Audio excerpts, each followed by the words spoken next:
Hola, ¿qué tal? Buenas noches, bienvenidos a la entrevista estelar. En los próximos 30 minutos estaremos conversando con un empresario zuliano, licenciado en Ciencias Políticas, especialista en Administración de Empresas. A lo largo de su vida ha estado vinculado a gremios empresariales, regionales y nacionales. Esta noche nuestro invitado es Francisco José Martínez, presidente de Fedecámaras. Bienvenido. Muchas gracias, Milagro. Encantado de estar aquí. Muchas gracias también por la deferencia de tenerme aquí en tu programa. Muchas gracias a usted por aceptar la invitación. De inmediato vamos a comenzar el programa viendo un video y iniciamos nuestra conversación. Veamos.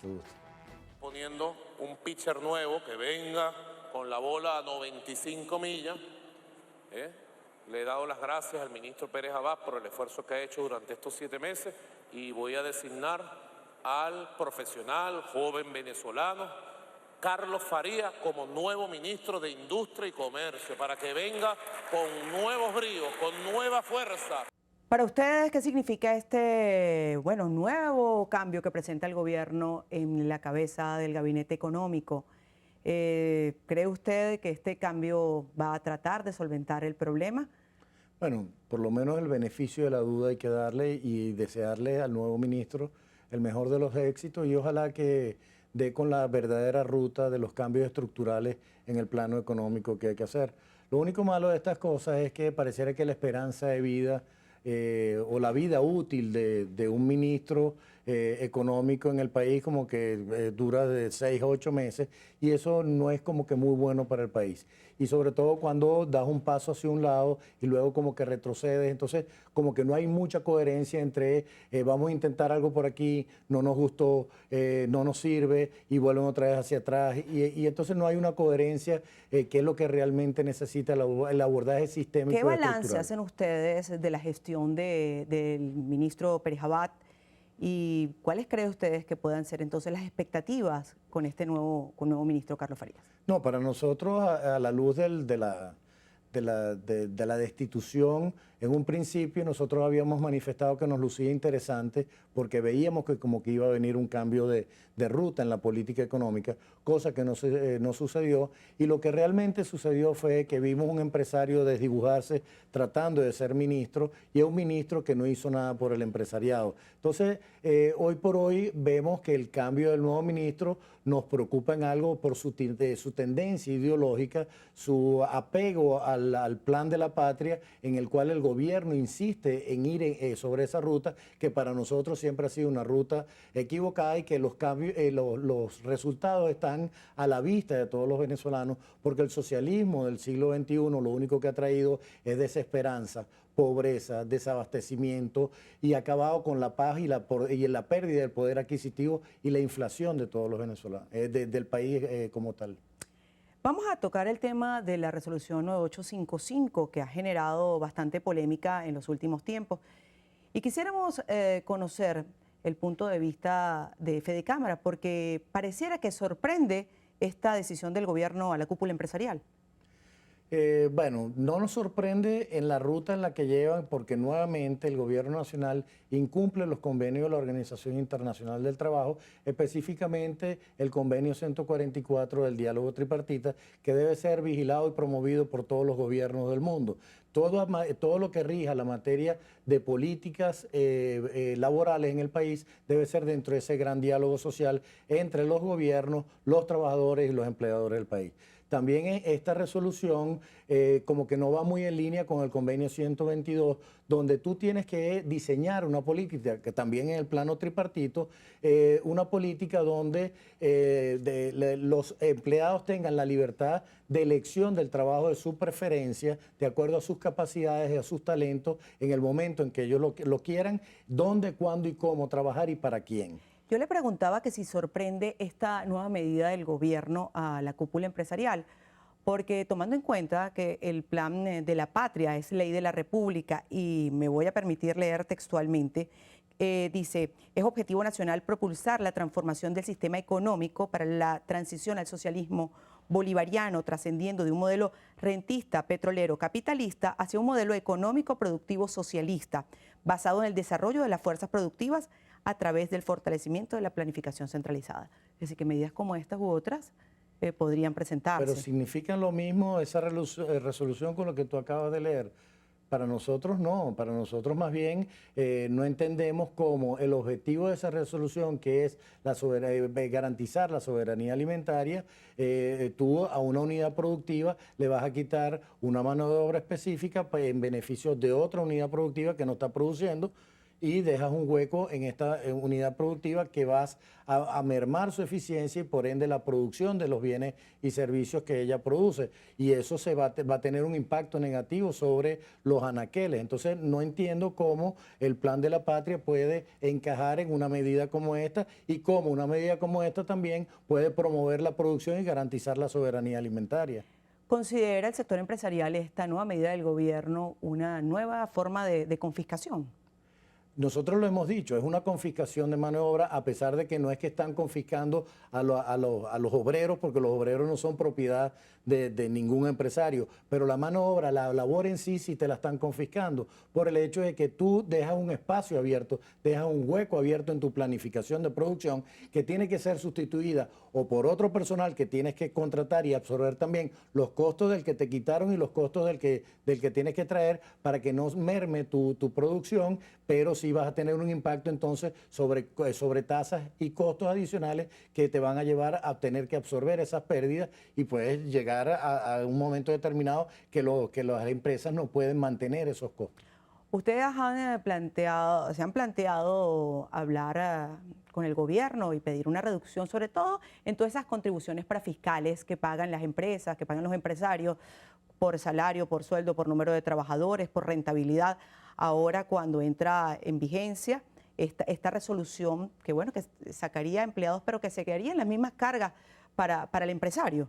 Por supuesto que se convierten en sobretasas, y lo peor es que todas esas cargas parafiscales que tenemos desde hace muchos años, que impactan sobre los costos de producción y sobre la rentabilidad de los negocios, se han convertido muchas veces en unas cajas negras, unos huecos a donde van unos fondos que están supuestamente diseñados para rendir un beneficio tanto a las empresas como a la ciudadanía, como a los trabajadores, pero que eso no se le retorna a ninguno de los tres entes. Entonces ahí es donde tú ves que no solamente está absorbiendo una sobretasa, unos sobrecostos de cargas parafiscales muy agresivas, sino que eso no se devuelve ni logra los objetivos, sino que por el contrario queda siendo una materia oscura, opaca, donde hay una discrecionalidad de funcionarios que termina muchas veces, lamentándolo mucho, en actos de corrupción que no benefician y que le afectan al pueblo en general.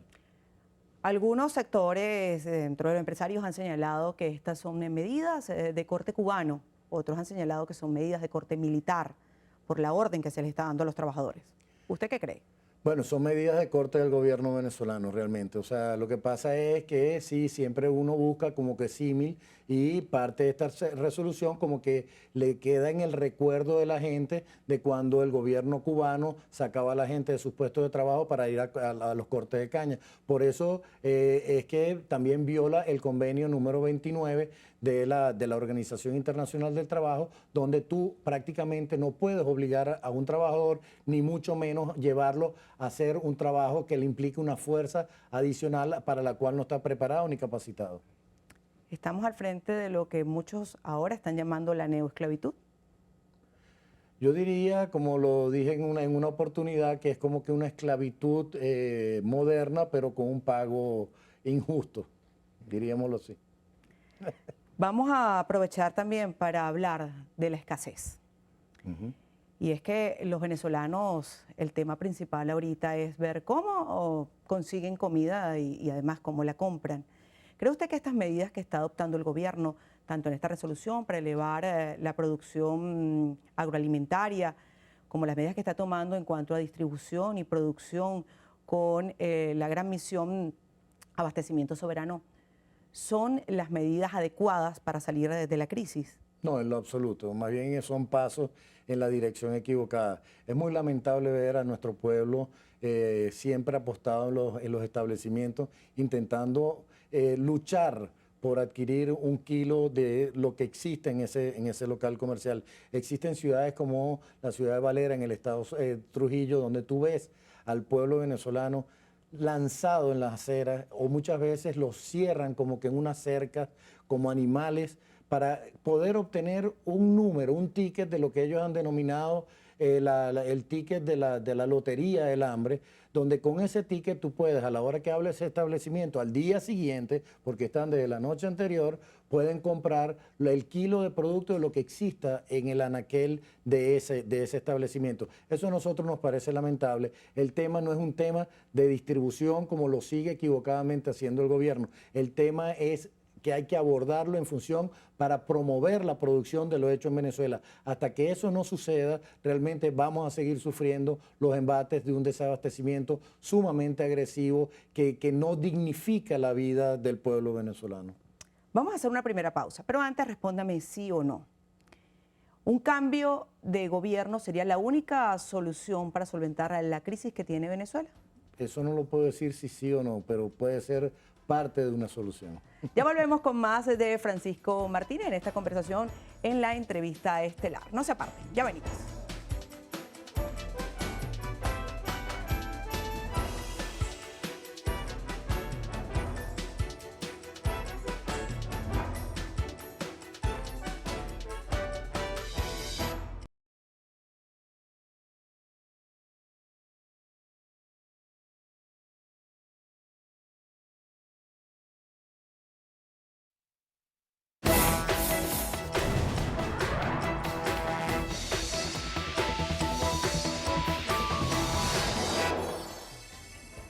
En la entrevista estelar continuamos conversando con Francisco Martínez, presidente de Fedecámara. Quería aprovechar para preguntarle, ¿Fedecámaras tiene una agenda distinta a la de la Mesa de la Unidad Democrática? Fedecámara tiene su agenda, que es la agenda económica, la agenda del empresariado y la agenda del país, lo que de acuerdo a nuestra visión y lo que nosotros consideramos deben ser los aportes del empresariado nacional. Brevemente, si a usted le correspondiera activar la economía del país, ¿cuáles serían los aspectos, 3 aspectos fundamentales que tomaría en cuenta? Son 5 lo que nosotros le hemos puesto al gobierno nacional. Adelante los 3. La primera tiene que ver con los controles que han restringido la producción de los bienes y servicios en el país, que es el control de cambio y el control de precios. Tú no puedes obligar a las empresas a seguir produciendo a pérdida y necesitas también un sistema fluido de transabilidad internacional para la obtención de materias primas, insumos intermedios, que sea confiable para poder comprar repuestos y maquinarias que no se producen en el país, pero que son vitales y necesarios para la producción de bienes y servicios hechos en Venezuela.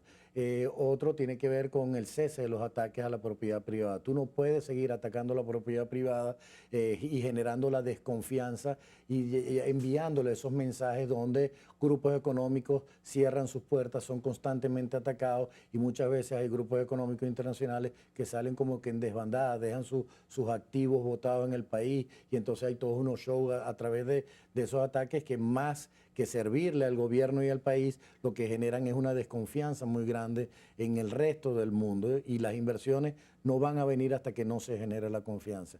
Por el otro lado, necesitamos un marco legal que realmente saque de ese proceso de encarcelamiento a la economía y que le quite esa camisa de fuerza al sector privado. Tú no puedes seguir criminalizando la actividad privada porque ningún país prospera si no va acorde con los mismos objetivos de una visión compartida entre el sector público y el sector privado. Si se toman en cuenta todas esas medidas, ¿en cuánto tiempo podría Venezuela salir de la crisis que está viviendo en estos momentos, de la crisis económica? Como dirían los economistas, en condiciones normales de laboratorio, si empezáramos a hacer las cosas bien, dependiendo de los encadenamientos productivos y algunos que pueden tener respuestas, comenzando con algunas importaciones para mientras estabilizamos la producción en el país, pudiéramos estar empezando a ver las primeras trazas de recuperación en los anaqueles en los primeros 10 meses, máximo 12 meses, cuando supuestamente saliera la cosa muy lenta.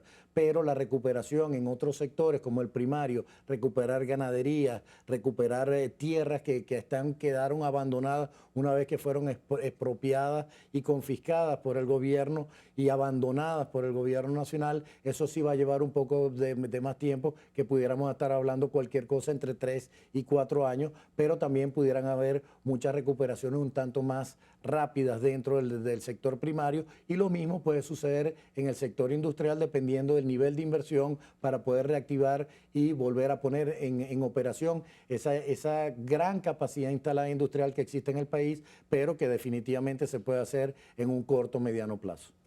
¿Interactúa Fede Cámaras con el Consejo de Economía Productiva que se reúne con representantes del gobierno para plantear todas estas situaciones y buscar una salida al país? No, lamentándolo mucho, no estamos presentes ahí. Hay algunos empresarios que tienen algunas responsabilidades gremiales que han hecho lo humanamente posible, pero eso es un consejo que se ha terminado como que consumiendo, ensimismado, donde si ha servido para algo, ha servido para alguna prebenda de algunos de los que participan en ese consejo, y probablemente haya servido para desentrabar algún encadenamiento productivo específico, pero para el abordaje estructural, sistémico que requiere con la urgencia este país, ese consejo no ha servido para nada.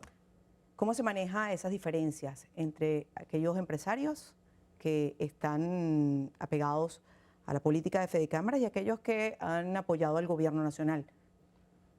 No debería haber, digamos, ninguna diferencia entre unos y otros. Lastimosamente, yo creo que la diferencia está en la visión y lastimosamente también está en función de qué tanto te hace la vista gorda cuando haces y ves que las cosas no están bien y no se hacen correctamente y que eso no le beneficia al país. La política de nosotros en Fede Cámara va en función de tener un sistema de paz en democracia con las libertades económicas. Un país que no tiene libertades económicas tiende a perder las libertades por completo, como lo decía Fernando Salas en sus libros, que hoy esta tarde yo tuve la oportunidad, esta semana en la tarde tuve la oportunidad de asistir al bautizo de sus libros, y que definitivamente eso es unas lecciones que nosotros tenemos que ver en ese horizonte a nuestro país.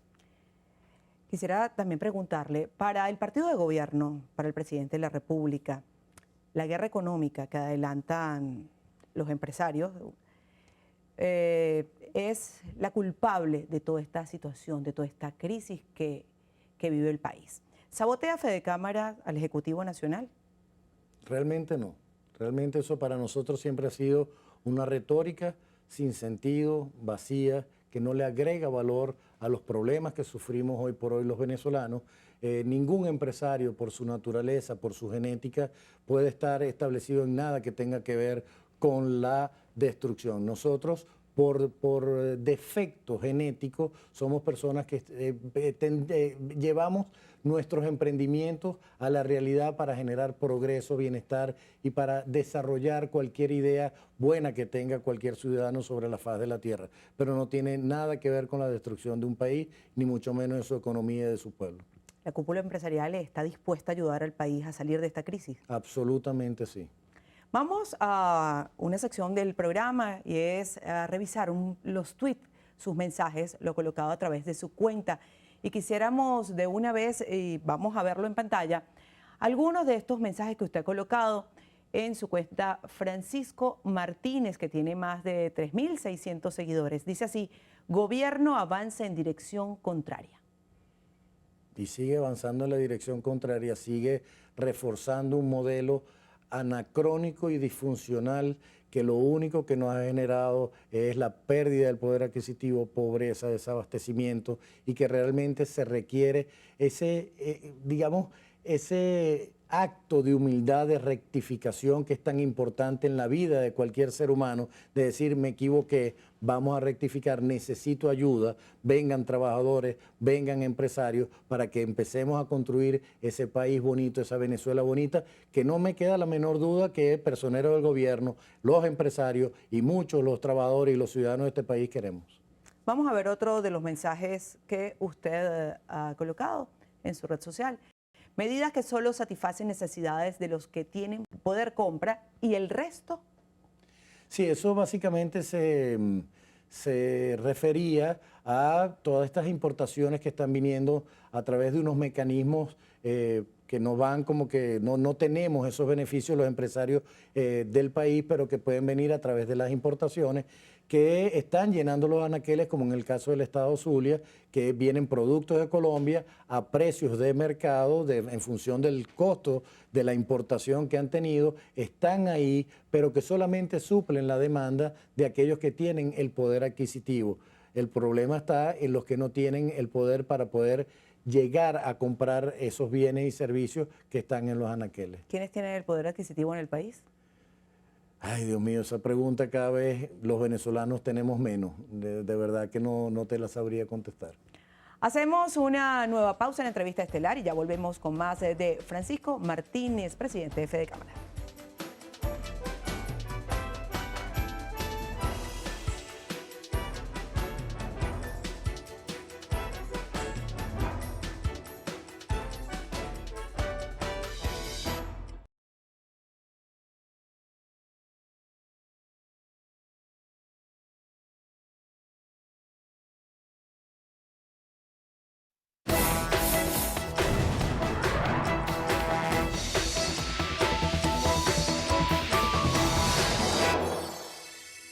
Soy fiel creyente del diálogo y profundo defensor del mismo. Yo creo que es lo que más necesita el país ahorita para generar lo que es esa confianza que hemos perdido, producto de no dialogar y de no encontrarnos los unos a los otros. Ese material fue hace un año, ¿piensa usted igual? ¿Y por qué no se ha sentado la cúpula empresarial con el gobierno nacional para buscar una solución a los problemas de escasez, sobre todo, que vive el país? Sí, realmente el diálogo es la ruta realmente para generar ese gran acuerdo nacional que está esperando el país, pero ese gran acuerdo nacional que uno asuma la responsabilidad, cada uno de los factores productivos del país asuman esa responsabilidad ante Venezuela y que por sobre todo genere resultados que sean palpables para la población. Mientras eso no suceda, no vamos a tener soluciones sobre los problemas. ¿Cómo ve el futuro de Fedecámaras y cómo ve Fedecámaras el futuro del país luego de estos años de confrontación? Bueno, el futuro es difícil preverlo.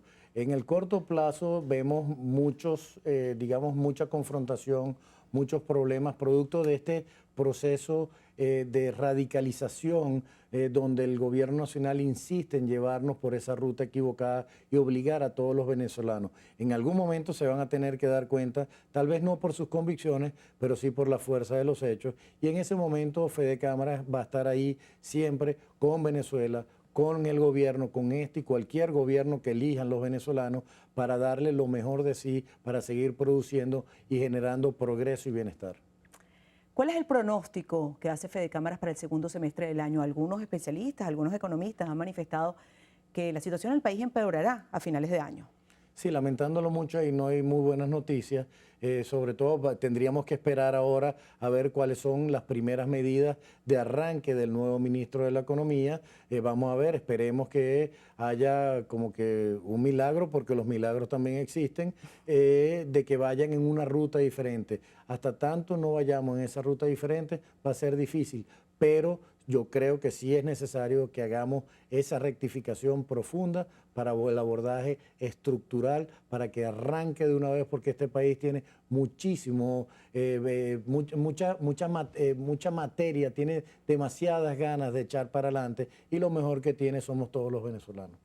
Quisiera preguntarle antes de despedir el programa, ¿usted hace mercado? ¿Dónde hace mercado el presidente de Fedecámara? Bueno, ¿Y cómo ve todo este tema de desabastecimiento? Bueno, el mercado yo tiendo muy poco a ir al supermercado, pero como cualquier venezolano, ir al supermercado. Y bueno, ahora últimamente voy más por disciplina de ver cómo está el abastecimiento más que como para comprar, porque la que compra es mi señora. Vamos a pasar a la siguiente sesión y le voy a hacer algunas preguntas que usted me va a contestar con una palabra. Quisiera preguntarle cuál es la palabra que más le gusta. Confianza. ¿La que menos le gusta? Desconfianza. ¿Es un hombre de palabra o de acción? Yo soy un hombre que tiende a ser un hombre de palabra. Me gusta mucho recordar los viejos tiempos de mis abuelos, cuando la palabra y el darse la mano era un contrato. Una palabra para la Venezuela de hoy. Venezuela es lo mejor del mundo. Bueno, hemos llegado al final del programa. Tiene un minuto contado por el reloj que verá en pantalla para despedir el programa y enviarle un mensaje. Así que desde este momento comienza el tiempo. Ante todo, primero, muchas gracias por la oportunidad de estar. Yo quisiera realmente invitar a los venezolanos a seguir trabajando por Venezuela, pero con un compromiso y con un verdadero sentido trascendente de lo que es nuestra historia como venezolanos. Y realmente nosotros tenemos que llevar este país, los países son de todas aquellas personas que lo sueñan, los trabajan y los defienden. Y esa es la invitación que le hago yo a todos los venezolanos en todos los ámbitos, en el ámbito gubernamental, a todos los ciudadanos trabajadores, que son una maravilla en Venezuela. La fuerza de trabajo venezolana es una cosa increíble. Y por supuesto también a todos los empresarios, ciudadanos empresarios, que estamos dispuestos a seguir sembrando emprendimiento, sembrando empresas, sembrando progreso y bienestar. Muchísimas gracias por venir. A ustedes muchísimas gracias por acompañarnos. Será hasta el próximo sábado.